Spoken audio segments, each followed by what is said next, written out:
রাজধানীর সোহরাওয়ার্দী হাসপাতাল। ওষুধ কোম্পানির রিপ্রেজেন্টেটিভদের ভিড়ে অনেকটাই কোণঠাসা রোগীরা। অসুস্থ রোগী দাঁড়াই আছে, কিন্তু আগে রিপ্রেজেন্টেটিভ ঢুকে যায়, ডাক্তাররাও কিছু বলে না। তাইলে রোগীগুলো কি মারা যাবে? এগুলো কি দেখার কেউ নাই সরকারের? দেশ টিভির ক্যামেরা দেখে সটকে পড়েন বেশিরভাগ, আবার অনেকে তখনও ব্যস্ত রোগীর প্রেসক্রিপশনের ছবি তুলতে। এমন কর্মকাণ্ড সম্পর্কে জানতে চাইলে পালাতে থাকেন সবাই। হাসপাতালের লোক আপনি? জি না ভাইয়া। আপনি এই যে ছবিগুলো তুলছেন,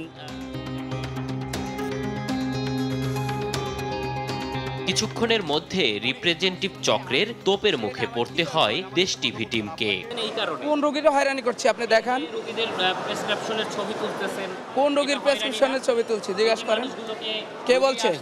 তাদেরকে রেখে আপনারা যে রোগীকে রেখে ডাক্তারের চেম্বারে সময় দেন, এতে কি রোগীরা হয়রানি হচ্ছে না? আমি প্রেসক্রিপশন তুলছি, আপনার প্রুফমেন্ট দেখান। এই যে সব রোগীরা বললো। কে বলছে বলেন? আমি প্রেসক্রিপশন তুলছি। আপনার সামনেই তো এইমাত্র বললেন। আর আমি তুলছি এটা বলছে নাকি আপনাকে? শুধু রিপ্রেজেন্টেটিভদের দৌরত্ব নয়, সরকারি হাসপাতালটিতে সেবা পেতে ধাপে ধাপে আনসার, আয়া বা ওয়ার্ড বয়কে দিতে হয় টাকা। এতে ক্ষুব্ধ রোগীরা। ওয়ার্ড বয় উনি একটা ক্যাথেটার লাগাবে, ওখানে টাকা চাচ্ছে, কিন্তু আমরা সব কিছু নিয়ে আসছি, তাও টাকা লাগবে। শুভাকাঙ্ক্ষী যারা আছে তাদেরকে রিপোর্ট দিয়ে দেওয়া হচ্ছে, কিন্তু আমাকে লাইনে দাঁড় করায় রাখছে। আমি 2 বার ডাকার পরও কি দিয়ে নাই। ওয়ার্ডে ঢুকতেই মেলে টাকা নেয়ার প্রমাণ, আবার ক্যামেরার সামনে তা অকপটে স্বীকারও করেন আনসার থেকে ওয়ার্ড বয়রা। এই দেখেন 20 টাকা শুনি দিছি। এই 30 টাকা কি জন্য নিলেন? আমি চাই না উনি দিছে, ভাই ছাড়া খাইয়ে এই যে টাকাটা নিচ্ছেন। শুধু স্যার আমি যে করি স্যার, স্যার হাসপাতাল ঘুরেছি স্যার, দেখেন কি অবস্থা। স্পেশাল ওয়ার্ড, প্রত্যেকটা ওয়ার্ডে ভরা, টাকা পয়সা নিয়ে চলে যায়। এর মধ্যেই ক্ষিপ্ত হয়ে ওঠেন নার্সরা, বলেন তাদের অনুমতি ছাড়া নেওয়া যাবে না ভিডিও। কিন্তু আপনি তো এখানকার কর্তৃপক্ষের অনুমতি নিয়ে করবেন। আচ্ছা, তো এই যে ধরেন এই যে টাকা নেওয়ার যে না, বিষয়গুলো, টাকা কেউ এখানে নেয় না। এই যে উনি বলল টাকা নিচ্ছে। না, হ্যাঁ, ওয়ার্ড বয় ওনার কাছে কি জন্য টাকা নিচ্ছে ওনাকে ভালো করে প্রশ্ন করছেন, আপনি তো আগে জিজ্ঞাসা।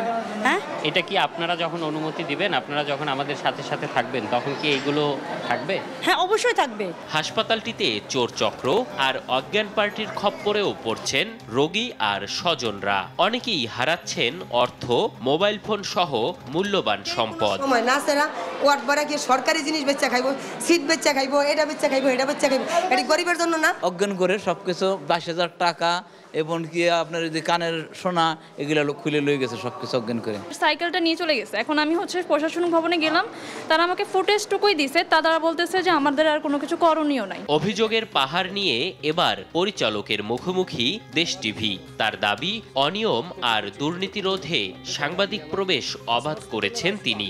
অভিযুক্তদের বিরুদ্ধে নেবেন কঠোর ব্যবস্থা। প্রকৃত চিত্র যেন ফুটে ওঠে, ফলে সেবা উন্নতিকরণের জন্য স্বাধীন সাংবাদিকতাকে আমি সবসময়কে প্রমোট করি। কিছু দুষ্টু স্টাফ আছে, কিছু দুষ্টু লোক আছে যে কখনো কখনো তারাই অসৎকর্ম করে। আমরা প্রতিনিয়ত এগুলোর বিরুদ্ধে অভিযান চালাই। নতুন পরিচালক দায়িত্ব নেয়ার আগে অনিয়ম দুর্নীতি আড়াল করতে হাসপাতালটিতে ছিল সাংবাদিক প্রবেশে নিষেধাজ্ঞা।